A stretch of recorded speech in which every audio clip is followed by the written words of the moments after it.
Charlie Hunnam. You haven't done very many films, and from what I understand, it's because you're exceedingly selective about the roles that you've chosen. I've seen you in Green Street Hooligans, and I thought you were incredible. I mean, you had a small part in Cold Mountain, but you were very impressive in that. You are the star of a very successful television series, Sons of Anarchy.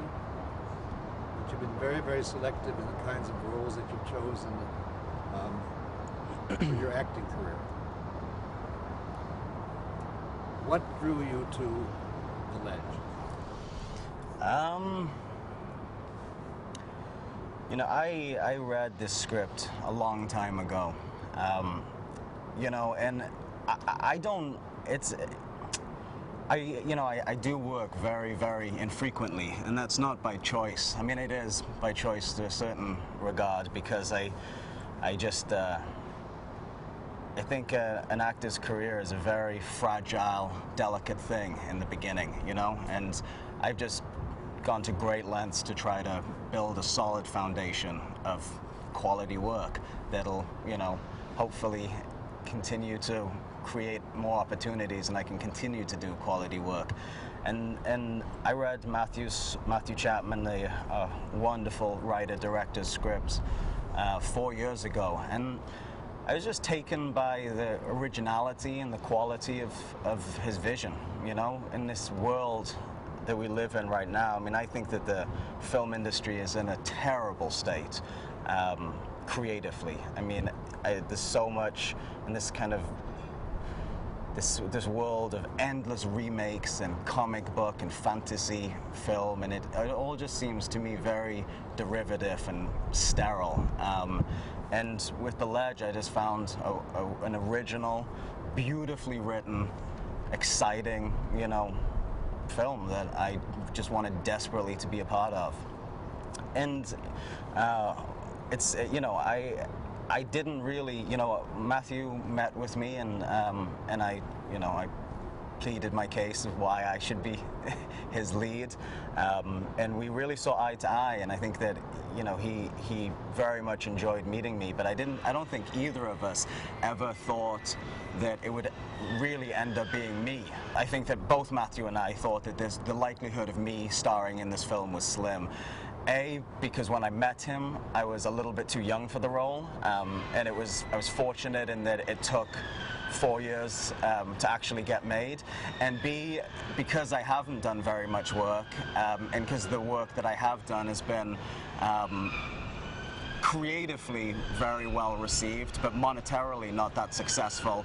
I'm not seen in Hollywood as a big name, and so I thought that, you know, the financiers would ultimately find it very difficult to get this film made with me starring in it. But Mark Damon, our wonderful, fearless producer and financier, was just willing to go the extra distance and, you know, and give Matthew his creative choice. And I'm sure that was, you know, a difficult thing to get this movie made with me, but I'm very grateful that, you know, he was willing to put in the time and extra effort to make that happen. You mentioned that 4 years ago you might have been too young for the role. What's happened in your life since then that have made you feel more qualified to have given the performance that you're giving in this role than you might have 4 years ago? That's a great question. You know, I think that in the 4 years since I originally read this, I've had my heart broken pretty severely a couple times. Well, no, actually just once. And I think that experiencing that level of pain that I did through a breakup that was, you know, very messy and painful kind of gave me a real insight. I mean, this character that I play has been to hell and back recently in his life, and you know, and experienced great loss. And when you meet him in the beginning of this film, he's, you know, still very much mourning that loss. And in a lot of ways, that's the center of Gavin's journey through the course of this film is the catharsis that he goes through meeting a beautiful young lady and falling in love and, repairing his heart. And so I think, that was the very significant thing that happened to me over the last 4 years that made me a little more qualified to play this role. But in general, I've just grown, I'm 4 years older, and I think that from 25 to 30 are very significant years in a man's life and anybody's life. And I also, as you mentioned, have been starring in this TV show. And the quantity of work that I've done in that TV show, I think has really helped me grow tremendously as an actor. You talk about pain, but I can't think of anything more painful than the career of an actor. That's very true. What made you want to act? I was a little bit of I guess an odd child, or maybe I wasn't. Maybe everybody goes through this to some degree or another, but I was always aware in a kind of strange existential way that life could be very, very meaningful or very meaningless. And where I grew up in Newcastle, in the north of England, it's a very depressed area of the world. It's a very poor, working class area, and there's a very much a mentality there that life's a bitch and then you die. And I just, from a very early age, felt a tremendous compulsion to do something with my life that I felt was significant. And for whatever reason, acting to me fit that bill. I think it's a really magical and wonderful thing, the process of filmmaking. And through being a kind of melancholy child, my huge escape was through film. And so I guess that's what drew me to it. I felt like it feels important to me, and I'm not a doctor saving lives or as important as some of the real things that people do out there in the world, but to me, in my own way, it makes me feel like I'm doing something with my life. You said that life can be a bitch and then you die. That sounds very atheistic. Yeah. Are you an atheist? No, I'm not. I have a confused and kind of non-linear relationship with God, but I'm not a believer in any of the scripture. I don't follow any of the major organized religions, but I have a very healthy belief and I guess love for whatever God is to me. The beauty of the universe, the energy of this, certainly to me, because I've witnessed it, an unquestionable correlation of events that to me are too perfect to be just random. The script deals with religion. It deals with fundamentalism as against another kind of belief in God, or if you will, in love.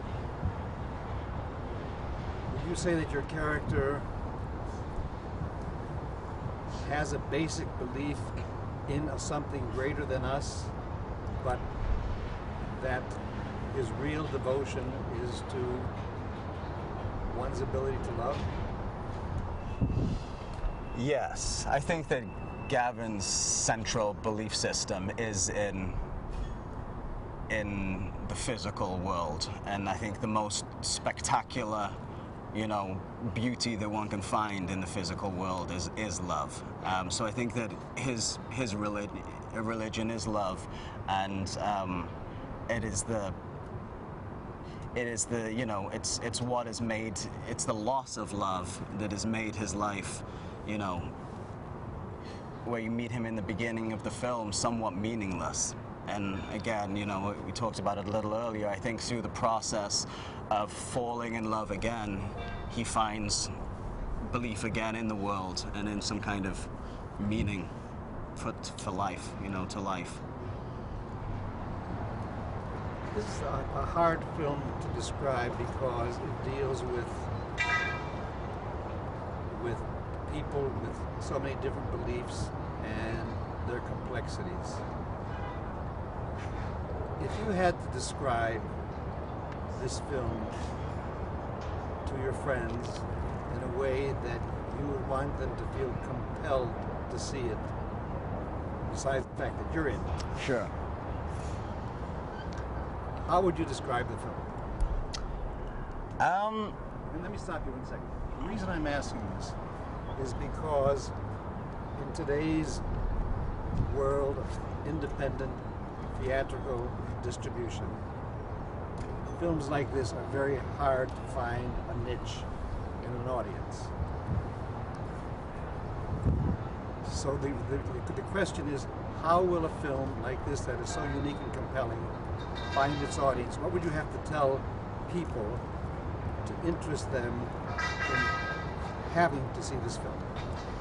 I mean, I think fundamentally why I was drawn to this film and why I think audiences will be drawn to the film is that we're dealing. It's an antidote to the very kind of commercial, broad fare that is on offer generally, in the cinema. We're making a film about the human condition and the difficulty and wonder of life, and what it means to live in some kind of meaningful life.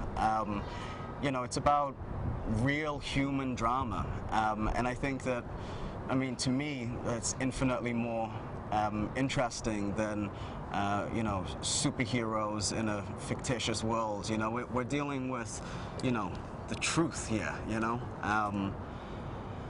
and I'm not really doing a great job of selling this. Many people have told me in reading this script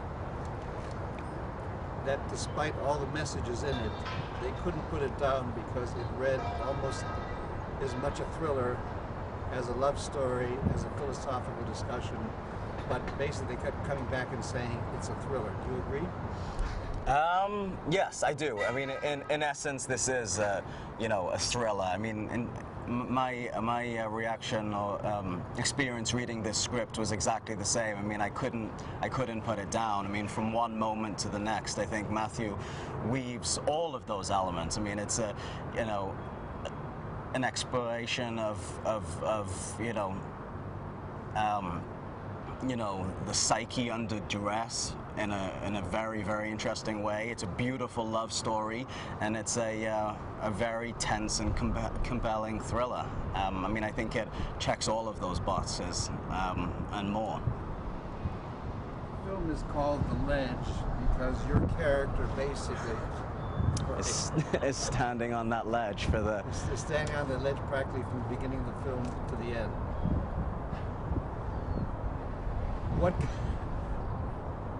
What did you feel as you were standing 10 stories up, knowing that at any moment you might jump? It's so funny. One signs on to these projects, and as an actor reading a script, I have exactly the same experience as an audience member watching the final product. Drawn into the world, and become fascinated in the story being told. And you don't, or at least I don't, maybe other actors do, really ever think about the practical necessities that are going to be involved in actually making the film. So I didn't really think about the fact that I was going to be stuck up on the precipice of a 180-foot drop for several days shooting this.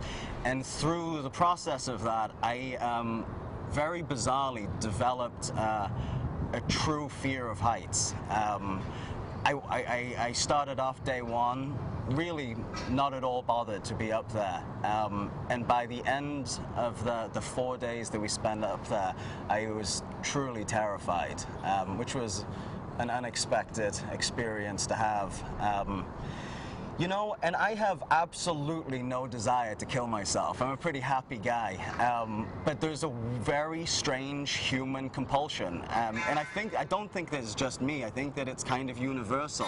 That when finding oneself on the precipice of a huge drop, whether it be a cliff or a ledge like this, there is a bizarre and strangely powerful compulsion to jump.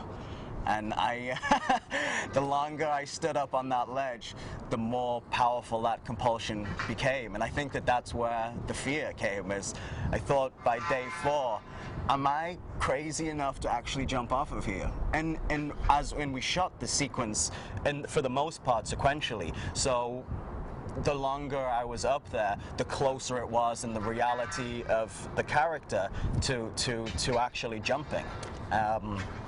And so I had to, you know, that was really, you know, affecting me in a powerful way, you know, because when it's going well, you inhabit these characters, and so I was, you know, feeling a little of what he was feeling, and I was very glad to get off of that ledge at the end of it all.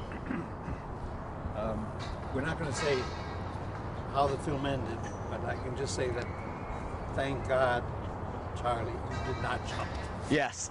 Yeah, we would have all been in trouble. I mean, had we shot this film completely sequentially, then, you know, we'd have been okay. But, yeah, I still had the majority of the film left to shoot, so, yeah, I'm sure everyone was pretty glad I didn't jump. One of the reasons this film took so long to put together was because it was such a very special script and it needed a very special cast. And it took years to find the right actors in each role who were all available at the same time. Tell me a little bit what it was like to work with your nemesis, basically, in the film, Patrick Wilson. Well, I mean, even before we get into the specifics of any of the characters, I can honestly say that this is the most exciting and most talented cast that I've ever had the opportunity to work with. And not to take anything away from the people I've worked with, because I've been fortunate in my career to work with some really talented, wonderful actors. But this is just, you know, it's a passion. This film is a real passion project, and we're shooting it quickly, and it's no frills. You know, we're making it for, you know, a relatively, you know, small amount of money in Hollywood terms, but there's a real sense that it's a bunch of people, you know, artists banding together to make something that we all feel really passionately about, and that hopefully we can be really, really proud of. And so it's been wonderful, and it's every day is more exciting than the day before. We were just talking about The Ledge, and I got the opportunity to work with Terrence Howard, who I've been a giant fan of, and I just found him to be extraordinary. I mean, one of the most technically brilliant actors I've ever worked with, coupled with just an incredible raw emotion and passion and talent, you know. So that was pretty exceptional. And I must say, a giant fan of Pringles. Terrence likes Pringles more than I haven't seen anybody before like anything as much as he likes Pringles. So I think maybe there's a Pringle campaign in his future or something. But he, you know, he's just wonderful. I mean, he's very, very serious, and yet he's fun and, you know, incredibly present. And then of course we have the, you know, amazing Liv, Tyler, who's such a treat to work with. And you know, I found it very, very interesting that I come to work very prepared, because I want, you know, I need to know what the essence of the scene and my lines inside and out. And I have, through the massive amount of preparation that I do, have, you know, some pretty, you know, clear preconceptions about what the scene is going to be, and I found that often when you're acting leaves you in really good stead to, you know, to deliver, you know, the goods. But with Liv, I found you know, all of the preparation and everything goes right out of the window, and there's absolutely no acting required. I think we have a very nice and immediate bond, and she's so incredibly honest in her acting and her approach to acting that it kind of you know, it's been a really interesting experience working with her. And then, of course, we have the extraordinary Patrick Wilson, who, again, I've just been a huge fan watching his work over the years. And, you know, he's a really, you know, amazing adversary. And you know, there's a very specific and wonderful dynamic on the page between us, and I feel like it's, you know, it's everything that it was supposed to be and more. He's a very, you know, he's a wonderful adversary. I admire your tenacity and your passion for the role, and I know that you kept in very close touch with the writer Matthew Chapman over the last 4 years. Yeah. But you didn't know him as a director. You simply knew him as the writer and the theorist there. How did you find him as a director? The beauty of working with a writer-director, and he's obviously an incredible writer, is that there's very little ambiguity in what is desired of his actors. I mean, Matthew knows absolutely what he wants, knows the world inside out, and so anytime there's any kind of question I have, you know, he's actually a director that can answer those questions, which is not always the case. But within that, what was beautiful to discover, and had been my hope, is that within having, you know, an absolute idea of what he wants, he's also incredibly collaborative, which again is not always the case, particularly with writer-directors, because, you know, when a writer's lived with a project for so long, you know, it can get very rigid, their vision of what this stuff has to be, you know, and he isn't, you know, he like I say, he has a very clear idea of what he wants, but he's, you know, totally willing to collaborate and allow us as actors to have, you know, a voice. I think that having done the role of Gavin, which I think is one of the most interesting, intricately written roles that I've read, and you've done such a tremendous job in it, and hopefully after all the awards that you win for this role, you will be able to find this as a springboard to other roles. But do you think you'll ever find a role as intriguing as this in your career? You know, it's funny, every film that I've ever gotten, I felt was every time the most exciting project that I've ever had the opportunity to be a part of. You know, and I guess that's a wonderful thing, that my career has been growing and I've been getting, you know, more and more and more interesting opportunities. But there is, I guess, a worry that this might be the peak. You know, there's very seldom you come across a role as well written and as diverse as I've, you know, as what, you know, as the journey that Gavin goes through in this film. And it's funny, you know, my girlfriend said to me, it must be a relief to actually be making this film, because you can finally stop thinking about it and move on, you know, because since I initially read this script, and like I said, 4.5 years ago, it's always been leaps and bounds the top priority for me to try, you know, in my central desire to make this film and to play this guy. So, you know, it'll be interesting after 4.5 years of thinking about it and hoping to go back to, you know, looking again for what I want to do next. So we'll see, but right now, I mean, I haven't quite finished. I still have I still have 2 more weeks to enjoy playing this guy, and then I guess I'll figure it out beyond that. The thing about The Ledge is that in many ways it's a return to classic filmmaking. It reminded me a lot when I read it of like a Hitchcock film.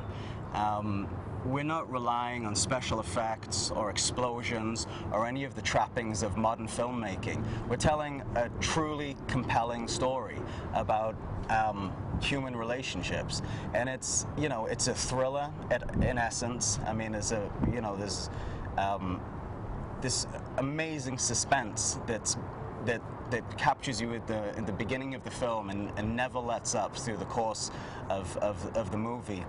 Ultimately, whether this guy is going to jump or not. So you have this through line of very intense suspense, but it's so much more. I mean, it's very funny, at times. There's a wonderful love story. It's kind of sweet, and yet, terrifying. And I think that I just think that it's going to be a really beautiful film.